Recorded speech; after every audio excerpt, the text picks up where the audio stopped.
Primeira do tipo em Goiás e uma das poucas do Brasil, a Delegacia de Proteção ao Idoso de Anápolis registrou um número recorde de denúncias de agressões contra idosos nos últimos meses. Se há uma explicação possível, ela é atribuída a esse momento de isolamento, necessário por conta da pandemia do novo coronavírus. Eu sou Danilo Boaventura e no tema de hoje conversei com Manuel Vanderick, titular dessa e de outras delegacias especializadas da cidade. Nessa entrevista, ele narra casos tristes como os de abandono e de apropriação de aposentadorias feitas por familiares próximos aos velhinhos. Nem sempre é possível prender o agressor e a lei, mesmo com o estatuto aprovado há alguns anos, ainda é falha. Eu sou o Manuel Vanderick, titular da Delegacia de Proteção ao Idoso, de Anápolis. Não é somente a única delegacia que você é titular, né, Manuel? Não, hoje eu titularizo a Delegacia de Investigação dos Crimes de Trânsito, a Delegacia de Proteção ao Idoso, Delegacia de Investigação dos Crimes contra o Consumidor, Delegacia de Proteção à Pessoa com Deficiência. Olha só, e a Delegacia do Idoso é a que mais exige de você e da sua equipe? Com certeza, ela foi a primeira e a que eu mais gosto, porque ela é um desafio pessoal, Danilo, no sentido de que o Estado não está pronto para lidar. É uma formação prática inédita. Essa delegacia foi a primeira que teve em Goiás. Existem poucas no Brasil especializadas no combate a esses crimes contra o idoso. E na prática é que nós temos percebido quão singular é essa situação. É um crime muito mais complexo de ser punido do que daquela violência doméstica contra a mulher. Já é difícil, é notório. Mesmo com o Estatuto do Idoso vigorando há tanto tempo? Por quê, Danilo? O crime contra o idoso, o Estatuto, ele vigora há muito pouco tempo. E o Estado, o déficit da Polícia Civil, de investigação das delegacias, em geral, é muito grande. Então, não há um recurso material nem humano para que essas delegacias fossem criadas. Em Anápolis, eu acho que você se lembra disso, essa delegacia, os trabalhos foram centralizados informalmente. Depois de muitos anos que nós conseguimos a aprovação da Assembleia Legislativa de um projeto de lei para reconhecer ela e enquadrá-la nos quadros da diretoria da Polícia Civil. E depois da criação de Anápolis veio a de Goiânia. Então não foi fácil, mas esse não é o desafio, essa questão burocrática. O desafio prático que nós temos hoje é que esses crimes são praticados por filhos e netos. E existe dentro do lar sem testemunha, contra vítimas que ou não têm capacidade mental para delatar, para reclamar, para pedir ajuda ou para denunciar,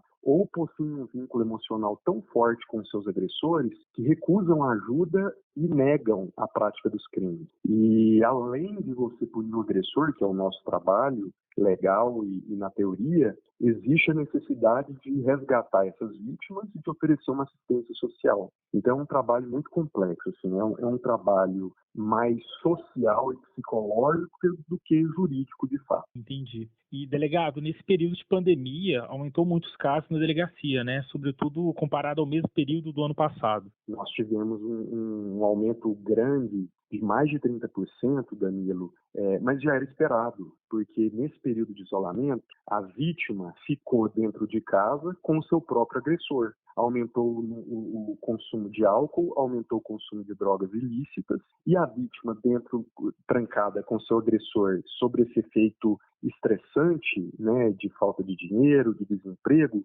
obviamente íamos ter um incremento na ameaça, no desvio da aposentadoria do idoso, que passou a ser quase que em grande parte das famílias a única renda fixa, já que o pai, o filho, o neto perderam o emprego, não receberam salário, e aí a renda do idoso passou a manter outras finalidades que não o seu bem-estar. E essas pessoas trancafiadas dentro de casa, gerações distintas, crianças, adolescentes com idosos, era previsto que essas ameaças, injúrias, esse conflito de gerações iria desencadear um incremento de denúncia. Então o idoso tende a sofrer mais nesse período de reclusão, Com certeza, é o público mais vulnerável nesse período, porque eles não têm uma grande parte dos idosos, não tem uma estrutura psicológica para lidar com isso, com esse isolamento, né, eles têm uma sensibilidade emocional muito maior, uma dependência emocional do contato social maior do que nós jovens, que lidamos com redes sociais, que vemos lives, que conversamos por vídeo, por WhatsApp. Eles não têm esse contato, eles não sabem, a maioria, manipular a internet. Então, o isolamento para eles é mais difícil. Eles possuem essa renda que é desviada pela família.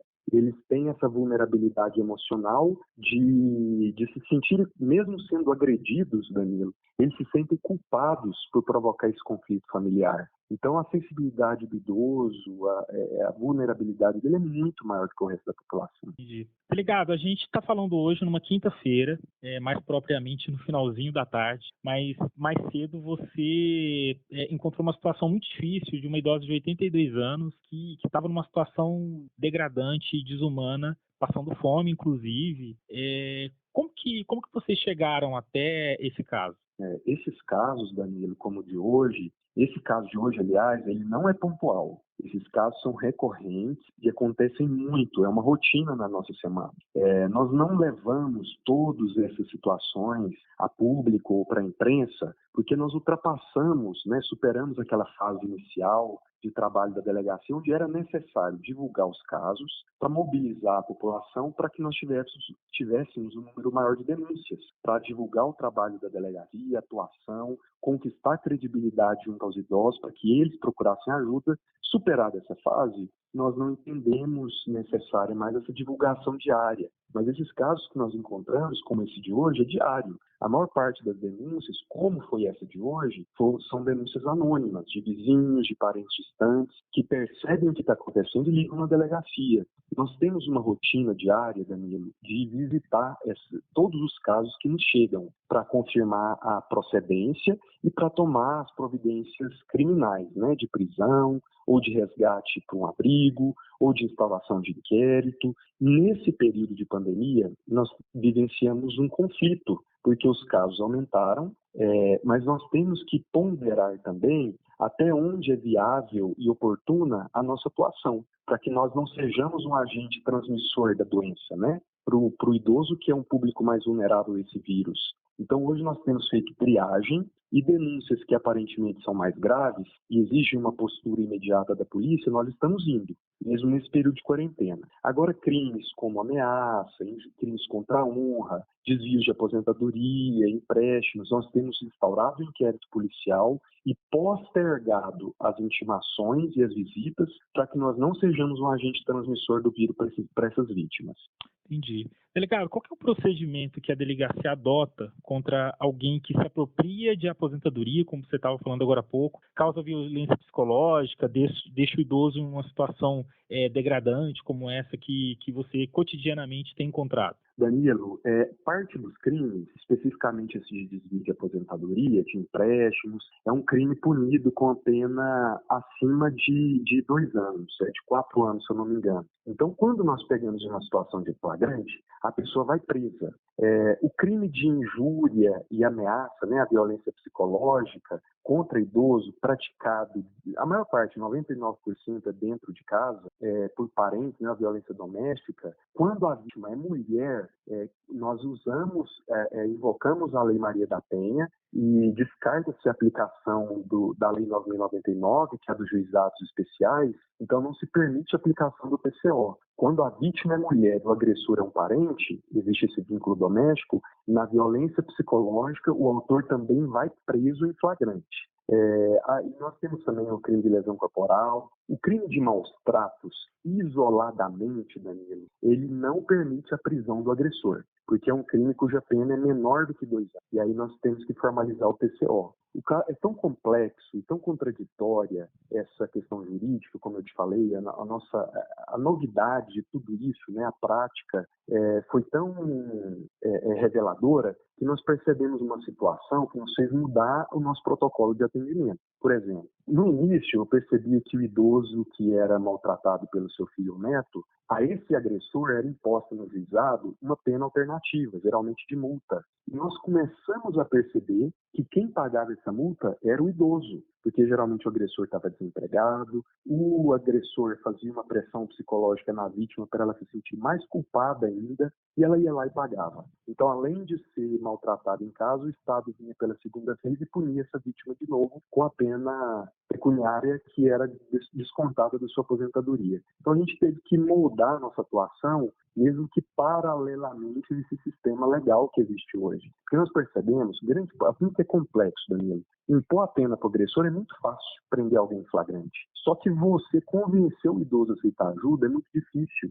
Esses crimes, a maior parte deles não tem prova, principalmente aqueles de lesão corporal ou de violência psicológica. Porque quando você vai perguntar para a vítima se ela foi violentada, se a aposentadoria foi desviada, ele nega, por apego e por medo de prejudicar o seu filho ou seu neto. Nós tivemos um caso uma vez que um filho de mais ou menos 40 anos empurrou a mãe no banheiro quando ela recusou a dar dinheiro para ele, quebrou o braço da idosa e ele foi preso em flagrante. Na audiência de julgamento, de instrução de julgamento no judiciário, ela negou que tinha sido agredida. Ela falou que escorregou no banheiro, porque ela queria tirar o filho da cadeia, ela não queria ver ele condenado. Para ela, era mais dolorido ver ele preso do que apanhar em casa. Então, é muito complexo você atuar nesse setor de resgate de violência contra idosos. E aqui em Anápolis, especialmente, como que está a questão assim, de abrigos?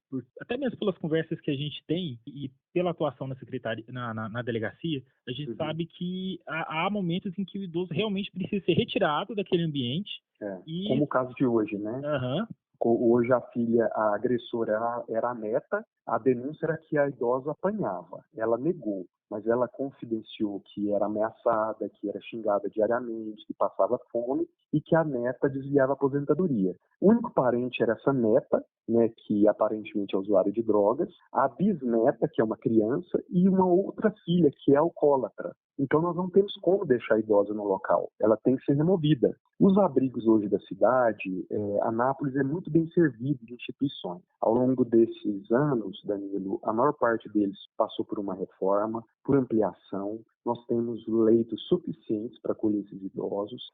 O abrigo Monte Sinai, o abrigo Jesus Cristo ao Senhor passou por uma reforma recente, é um dos melhores abrigos, se não o melhor do estado. O abrigo Monte Sinai vai passar por uma reforma que começa amanhã e a gente vai precisar da ajuda da sociedade, porque a instituição não tem a verba suficiente, mas é preciso fazer essas adequações pela qualidade de vida dele. Nesse período de pandemia, nós enfrentamos uma dificuldade, porque as instituições estão fechadas para visitas e para novos acolhimentos, pela segurança dos que lá estão. Casos excepcionais como o de hoje, Danilo, e como os outros que eu te relatei, né, em off, que a gente resgatou há pouco tempo, nós tivemos que abrir uma exceção, colocar esses idosos em quarentena em um quarto isolado dentro do abrigo, até que eles fossem testados e o exame desse negativo para que entrassem em convívio. Mas hoje, a entrada de novas pessoas internas nos abrigos, ela está suspensa por causa dessa pandemia. Entendi. Delegado, por fim, que orientação que você poderia dar para quem souber de casos como o de hoje e como os que aparecem aí para vocês diariamente? Precisa necessariamente ir para a delegacia ou pode fazer isso, por exemplo, por telefone? Danilo, eu peço para as pessoas irem no balcão da delegacia. Mesmo que a gente não formalize o nome da pessoa, não a qualifique, o denunciante, né, o agressor, aliás, o denunciado, o agressor, não vai ficar sabendo quem denunciou, mas é muito importante que nós entrevistemos essas pessoas no balcão para pegar elementos de prova, porque, como eu te disse, a maior parte das vezes os crimes não têm testemunha, eles acontecem dentro de casa, 90% dos agressores são filhos de netos. E quando a gente vai entrevistar o idoso, na maior parte das vezes ele nega que foi agredido. Então nós precisamos de mais informações desses denunciantes. Muitas das vezes, quando a gente pega denúncia via telefone anônima, os dados de endereço são incorretos, tem maior parte em periferia. Então eu preciso entrevistar esse denunciante na delegacia. Agora, é claro que isso não é obrigatoriedade. Se a pessoa não tiver a disponibilidade, essa denúncia pode ser feita pelos telefones da delegacia ou pelo 197, que ele vai chegar até a gente para a gente fazer a visita. Eu preciso aproveitar esse gancho, Danilo, e ressaltar que o trabalho da delegacia é de punição do agressor. Quando há necessidade de resgate, assistência social, nós oferecemos esse serviço. Agora, a delegacia não pode substituir a família nessa obrigação de cuidar do idoso.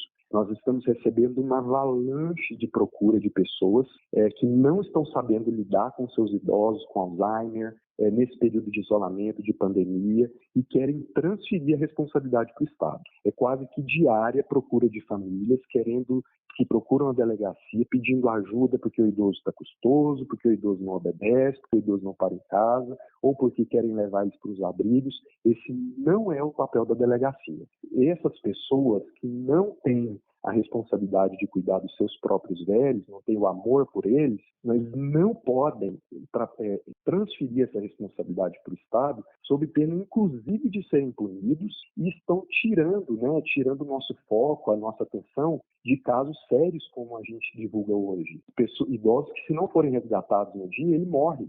Há poucos dias você acompanhou o caso de um idoso que a gente tirou na quarta-feira, na sexta ele morreu. Então, essa avalanche de pessoas que não têm a capacidade ou amor de cuidar dos seus velhos e vão nos procurar, eles tiram o foco desses que precisam ser resgatados. Entendi. Delegado, te agradeço muito por ter conversado com a gente, viu? Imagina, estamos às ordens, Danilo. É um assunto muito sério que só a Polícia Civil, a Assistência Social do município, o Ministério Público, não tem condição de processar tamanhos os casos, por ano, são milhares de casos. A maior parte quanto mais, são recorrentes, reincidentes. Se a sociedade, a família, os vizinhos não participarem, nós não vamos conseguir evitar mortes. E literalmente, a qualificação é essa, de evitar mortes. Precisa da sociedade mesmo, né? Principalmente através das denúncias, né, Danilo? A maior parte dos idosos, eles não conseguem ligar para pedir ajuda. Essa idosa de hoje mesmo, ela não tem telefone e ela não anda. Então, se não for um vizinho denunciar, esses casos não chegam ao nosso conhecimento. E é importante ressaltar que nossa delegacia, nós temos uma equipe para atender a cidade toda, de milhares de casos, e todos são visitados. Só que nós não temos condição de oferecer assistência social diária para os idosos, tratamento médico, assistência social, porque são muitos casos gravíssimos. Então as pessoas têm que abraçar os seus vizinhos. É muito comum vizinhos idosos viúvos e que não têm filhos, e que os vizinhos querem que o Estado vá tomar conta. É muito importante que esses vizinhos assumam a responsabilidade pelos idosos também. O Estatuto do Idoso, ele define com muita clareza que é obrigação do Estado, do poder público e da sociedade também esse cuidado para com os idosos. Perfeito. Obrigado, Vanderick. O tema de hoje é um podcast do Portal 6 com produção de Gabriela Alícia e edição de Vanúbia Correia. Você pode ouvir nossas entrevistas, análises e bate-papos na sua plataforma preferida como Spotify, Google Podcast e Apple Podcast. Antes de me despedir, lembre que você pode denunciar qualquer agressão de idosos pelo número 197. É isso, até o próximo tema.